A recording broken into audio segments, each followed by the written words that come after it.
Hello, and welcome to the Experience Local with Russ and Scott. Each week, they bring you conversations with local Christian businesses and business owners. Join in every Monday live at 9 a.m. Pacific on LinkedIn, YouTube, and Facebook.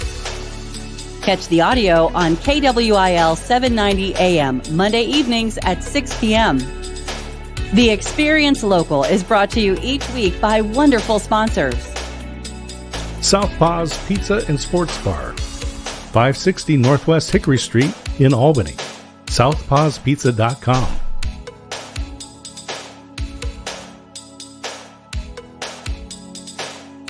Independent Merchant Brokers, low-cost and no-cost debit and credit card processing. 877-460-4747.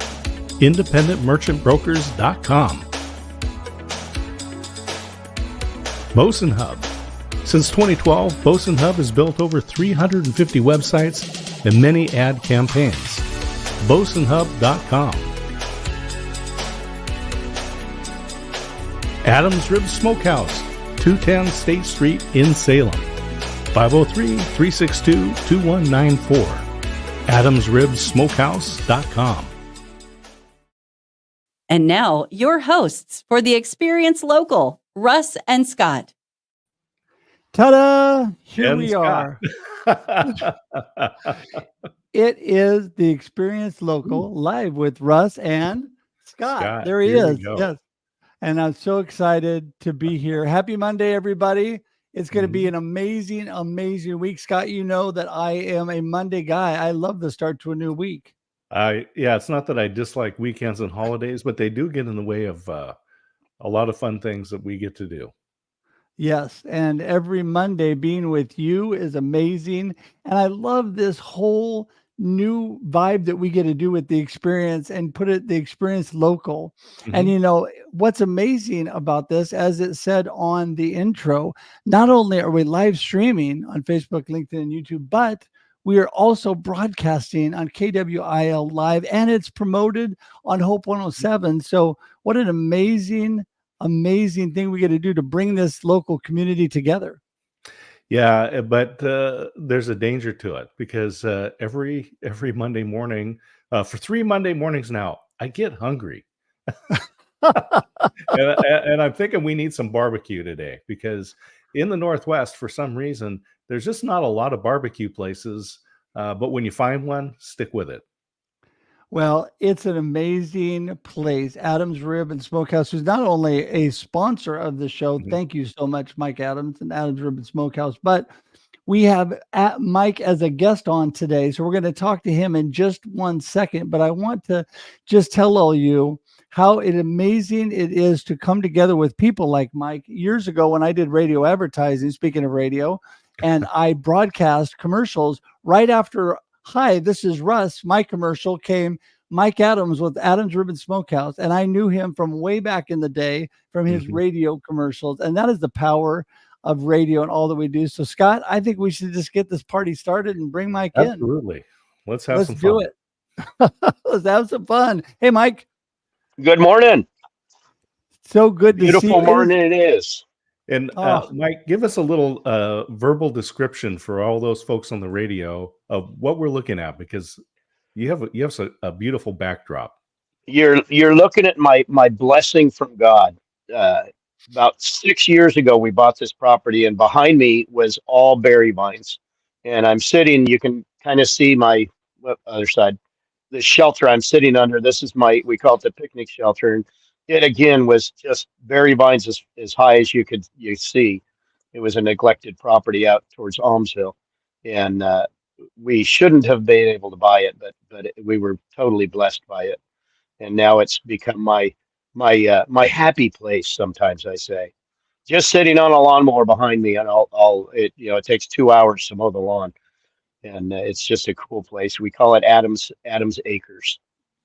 Ah, that is so beautiful, Mike. I tell you, I like you. I love mowing the lawn. It just relaxes me. And especially if a nice riding lawnmower there, that would be just beautiful to go round and round. And the Northwest is such a beautiful place. But hey, why don't we start with who is Mike Adams really? Let's back up and tell everybody, who's Mike Adams and what are you up to?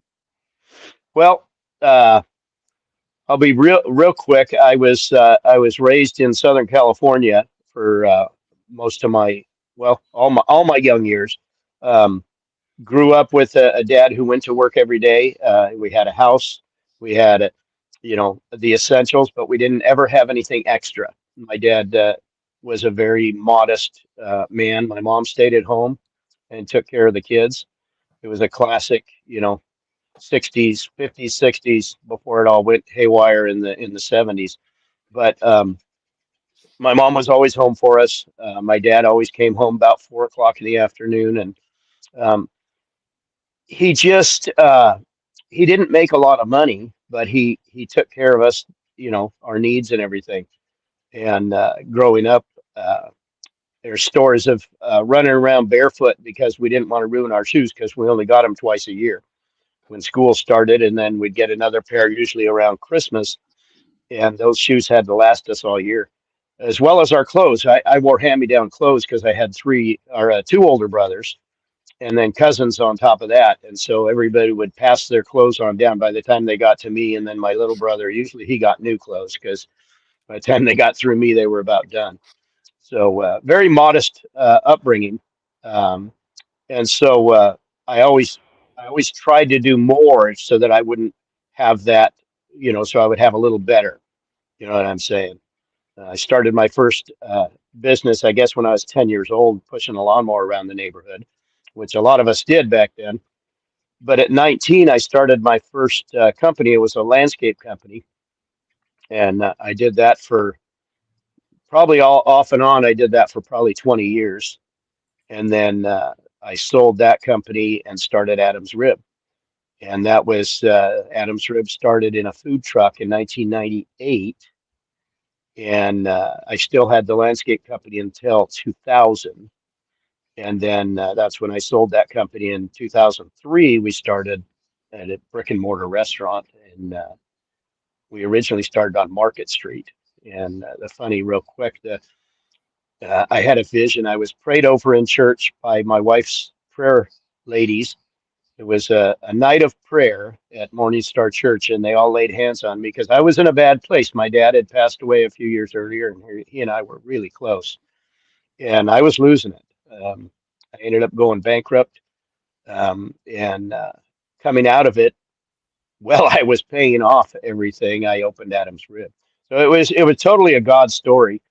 Our first slogan, it's still kind of our slogan, is Genesis 2:21. God put Adam into a deep sleep and pulled out his rib and created Eve. So on the sixth day, God created ribs, and that was kind of our first slogan. And now we still have that, but we have another one that we started this year, Faith Family Barbecue, and everything is attributed to God. I whenever I speak anywhere, whenever anybody asks me how did I get to where I am, I attribute everything to God because when you follow yourself, um, generally it's destined to fail if you don't put God first. And that's what Well, happened in my landscape company. And so we started the restaurant. I said, God is going to be first, and we're not going to go down that other path again. Well, I'll just remind everybody that we are talking with Mike Adams, Adams Rib Smokehouse, and my family has enjoyed, and I and my family have enjoyed the food and the atmosphere of your restaurant for many years. And my son loves the barbecue sauce because he can play the home version. The home version. What is the home version? Well, cook some meat at home and still be able to use that. Oh, there you go. Yeah, you can get our sauces. That's right. Absolutely. We sell the 4 of the sauces we have in the restaurant. We sell at Roth's, all the Roth's markets, and South Salem Ace Hardware and Easy Orchards. So we're in a few places. We're not huge on the retail part, but it's afforded us I guess, to get our name out there by having those sauces in the grocery stores. And like you said, it gives you the ability to make a similar product at home, and you can have that same flavor. Yeah.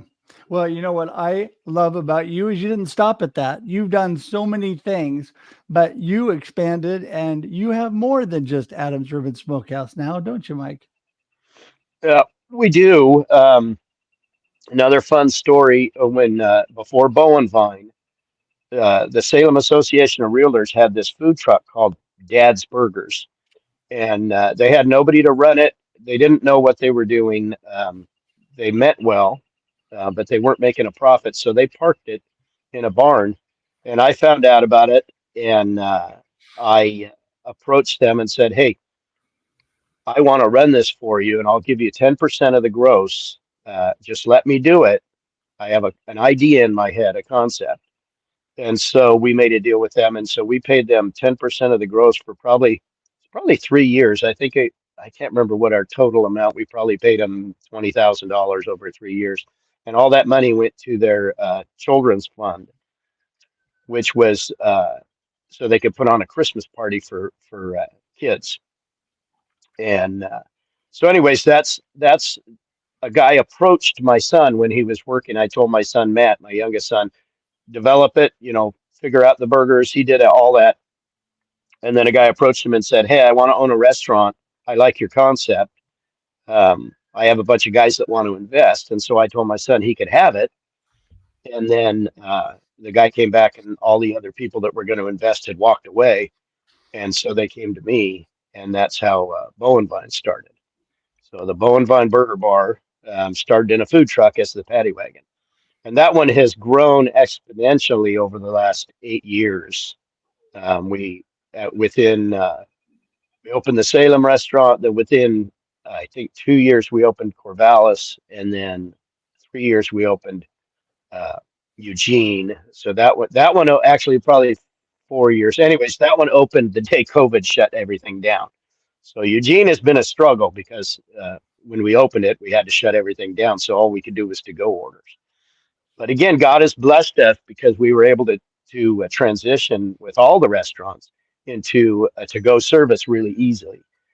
And that's so then Bowen Vine has been around about 8 years. We're building another one in Salem. Um, that's why I'm dressed kind of like a contractor instead of a pit master. But that's my favorite thing to do is develop these things and going back to why we've done it. Um, I wanted to provide something to our community, not just so that I could have an income for my family, but so I could provide jobs to other people. And I don't even know how many employees we have between all the restaurants. I have well over 100 employees, and just out of Adam's Rib, we have probably 5 families that rely on us to provide their income.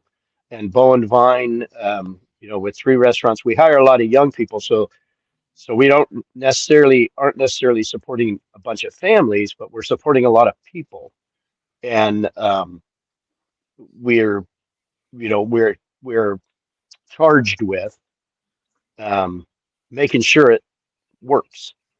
And we another story, we currently, this last year, we bought another restaurant that was up for sale, and it's Cozy's New York Deli, and they were going to close it. And I saw 4 guys that were going to be out of a job, and not just because I wanted a deli all my life, but I saw a need on a place that was probably the best sandwich shop in town. And so we made a deal and we purchased that, and we're growing that business now as well. And I attribute the whole thing to our Savior. It's not me. I'm not a smart guy. I barely graduated high school. I had learning disabilities. I was dyslexic. Um, Clearly, I'm a little bit hyper, and so I could never sit still in class. I got in trouble a lot in class because because of my dyslexia, I have to read back to myself multiple times when there's a question, and I have to read it to myself so I can audibly hear it and come up with the answer. Uh, so I got in trouble a lot in school because according to the teacher, I was talking, but in reality, I was reading to myself to figure out what the question was. But um, those are all things that my son has the same disability, and and my grandson, but these are things that God puts in our path to grow us and make us stronger. And some people take it the other way, and oh, why me? Why me? And it's like, why not me? Um, Right. that's that's what's made me who I am and what I am. Yeah. Scott? Yeah, just remind everybody it's Mike Adams here on the Experience Local live with Russ and Scott. And we're talking about faith and family and business. And Mike, that's one of the things that you've done. So I love that you've created jobs for people, that you're supporting families. That's a huge responsibility, by the way. And so I just want to thank you for taking up that, which has been put in your path by God, as you've said. Talk about how you've integrated your family with the business and your faith. Well, it's funny, all my kids, well, and I did too. I was raised Catholic. Um, I now go to evangelical churches, but um, that's my preference. It's where I feel comfortable, where God's led me, and where Mhm. I've raised all my kids. I've been involved in church leadership for probably 20 years or more. Um, I My kids have seen that. They've been tagged along. Before I had the restaurant, when I still had the landscape company, I took I would take weeks at a time off to go cook at youth camps. So I was the guy who put together the teams and ordered all the food and cooked all the, had the teams cooking all the food, and we would cook for 300-400 kids in the summertime at the big camps, and we would cook the winter camps, and we would cook the high school, junior high, college age, men's retreats, and so a lot of involvement. And my kids, we drug them along the whole time, and it was my wife and I did it as a team, and so the kids were always there growing up in the church. And when we started the restaurant, they were all the two older ones were my daughter was just starting high school, and my oldest boy was I think he was a sophomore, and they would come in after school and work in the restaurant. My youngest son Matt, who is part owner in Bowen Vine with me, he was probably 6 or 7 years old when we started the restaurant. So he has some fun stories of climbing up on top of the walk-in cooler and staring down into the kitchen and stuff like that. But that gave him the ability at a young age to start learning that stuff. So when I say he knows more than most 40-year-old men, and he's going to be 31, so I have to start bumping that age up now. But they all left at some point to do their own thing and realized the opportunity they had staying with the family business, because they got to be in charge. They got to make decisions, what directions the restaurants are going. Um, when we started a new company, Adams Hernandez Investing, last year when we bought Cozy's Deli. And so we put that and Adams Rib as under that uh, corporate, group. And it gives them that control. And because I'm not going to be around forever. I mean, I plan on living to 103, because that's what Jiminy Cricket says he wants me to do. So remember that one? And the end of the Yes. Disney movies, Jiminy Cricket was, Yep. I'm no fool. I'm going to live to be 103. So I joke with them about that. That I'm not dying anytime soon. But I've stepped back from the operations, and Right. my oldest boy runs Adams Ribs restaurant. My son-in-law Omar runs. That's where the Hernandez comes in on the Adams Hernandez Investing. He runs all the catering operation in the warehouse. My wife does all the bookkeeping. Uh, my Matt runs all the Bowen Vine restaurants. I technically am the manager of Cozy's Deli, even though building the new Bowen Vine, I'm not in the deli that often right now. But that was bought because I wanted it, and it was a project. And yeah, so yeah, so the kids are all involved. They do the bulk of the work. I do things like I'm doing right now. I'm the Right. I just go around and talk to people. That's what I do Well, best now. you're the face of the business. People know Mike, and I love it that you're so involved with the community and you're so involved doing things. It's so important to integrate the faith in our family and all of that together. It is such a blessing to be able to do that. But you have really integrated also the community. Really feels like they are part of all that you're doing, Mike. And I think that's amazing. When did you realize how important the community was to you, not only in your faith, but with your business? Yeah, it's funny because believe it or not, I was terminally shy growing up as a kid. There's not a lot of pictures of me because I'd go run hide behind the couch if they were taking pictures, and I didn't like to speak in front of people because I had a speech problem. I couldn't say my R's. They were my grandson. One of my grandsons has the same speech problem. It doesn't bother him as much as it bothered me, but I was in a special needs class and to learn how to speak properly.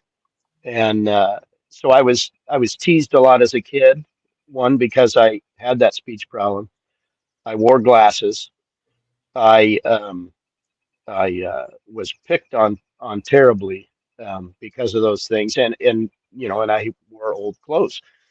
And I have a vest that my mom made out of uh, upholstery material. My uncle was an upholsterer, and he would give her these books of fabric, and she took the book apart and made me this vest. It's like Dolly Parton's coat of many colors, and or Joseph's coat, Mm-hmm.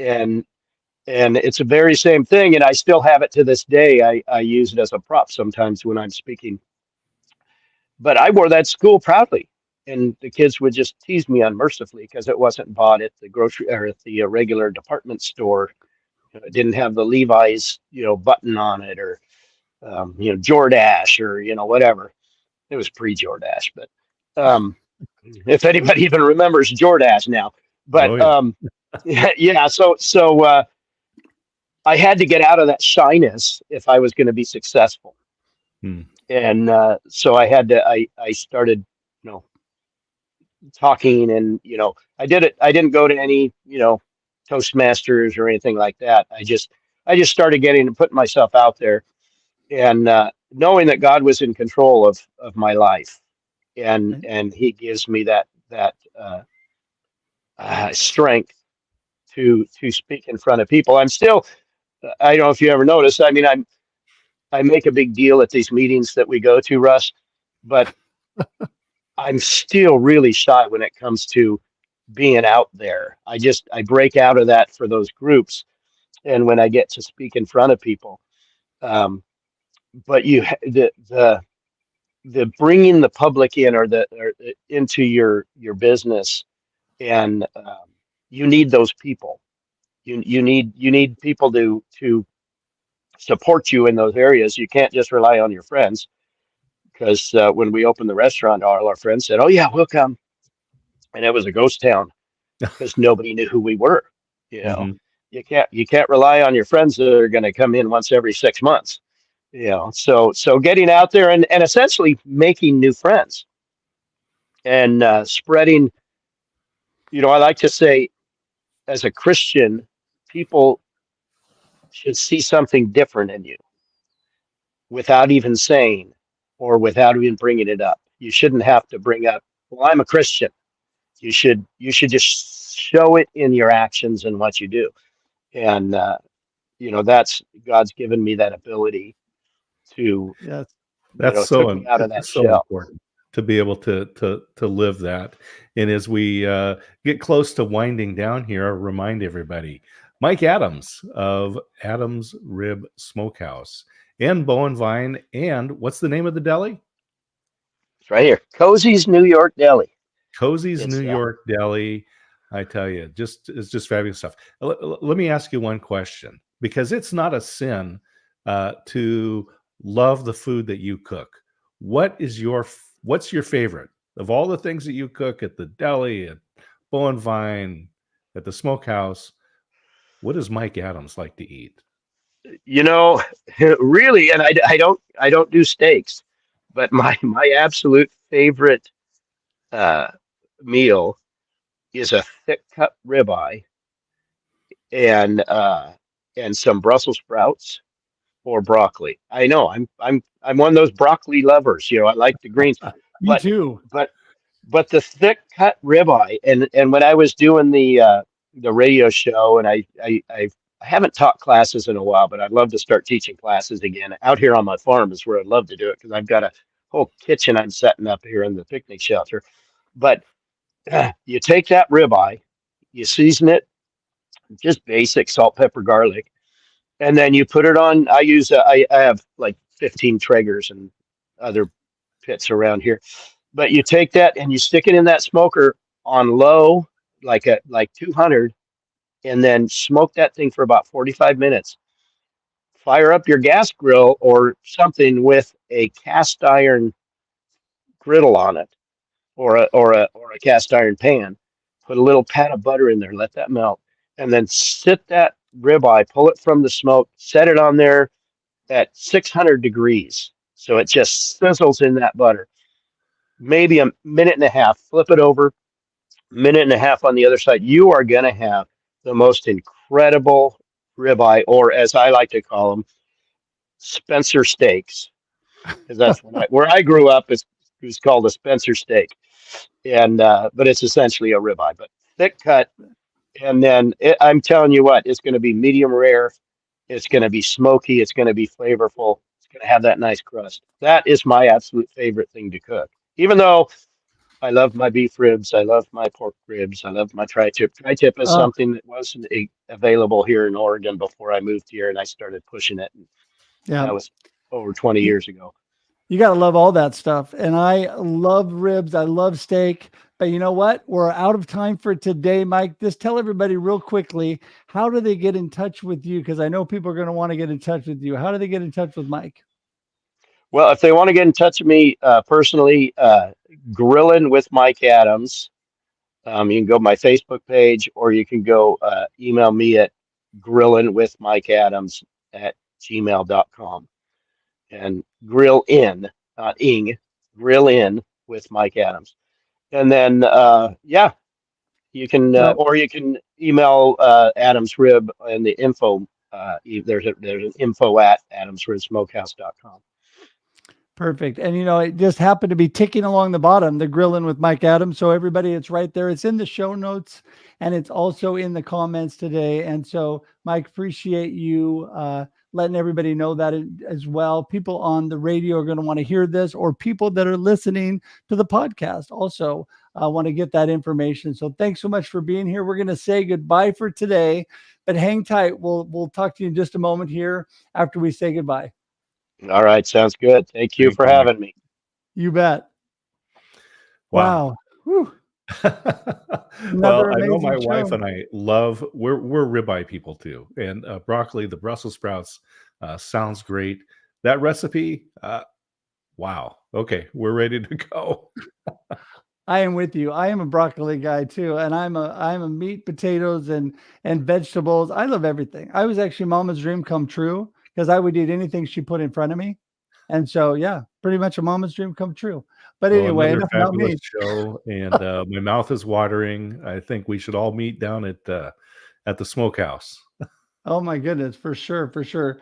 Don't forget, we're here every Monday, not only live on social media at 9 a.m. Pacific Daylight Time, but also we are on KWIL 790, broadcasting at 6 p.m. every Monday as well. And we're happy that you joined us today. Have an amazing week. And until we see you next Monday, have a great life and enjoy the experience. Thank you for tuning in to The Experience Local with Russ and Scott. Listen to the program on Spotify or wherever you listen to fine podcasts. Join in every Monday live at 9 a.m. Pacific on LinkedIn, YouTube, and Facebook. Catch the audio on KWIL 790 AM Monday evenings at 6 p.m. We look forward to seeing you next time on The Experience Local with Russ and Scott.